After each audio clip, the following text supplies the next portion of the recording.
For building out a single test, a lot of attention can be put into the individual scoring and individual report.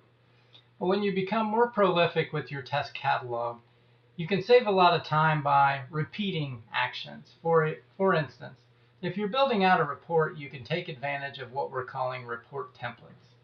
I'm opening a report here that has the sort of the nuts and bolts for an existing report that could be reused. It has an image of a person on the front. It's got introduction. It's got some basic text, some images and layouts that we want to use, and then the scores may vary. But we like this report template.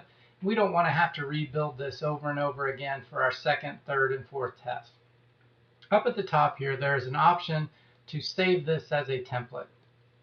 So let's just call this PSI Basic. We're actually going to spell that right.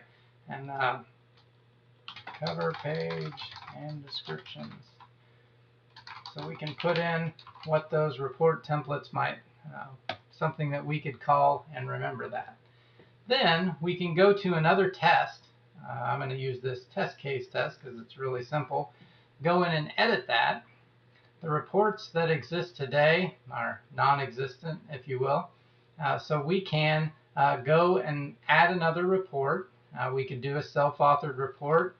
Call this PSI standard. Do a self-authored report.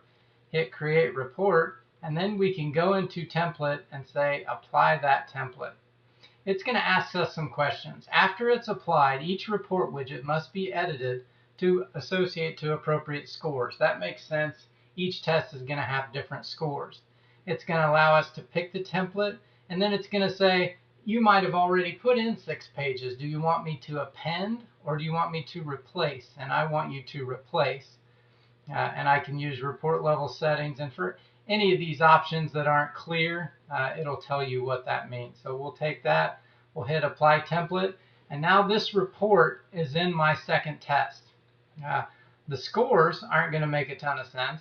They need added. As you can see, they've all been blanked out, and I don't have enough scores to kind of make this make sense. But we'll go ahead and kill some of these options. And now we have something that makes sense for the test that we just built. So we didn't have to rebuild these images in this layout. We used the report template to do that. You can build as many templates as you want.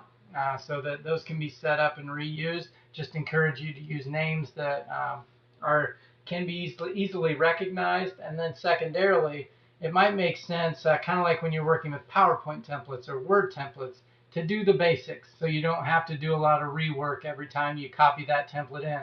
Oh, now I have to go delete the linear gauge chart because that's only used in this one. So make sure you have your template established first before saving it as a standard. So report templates can save designers who are prolific or have quite a few tests a lot of time.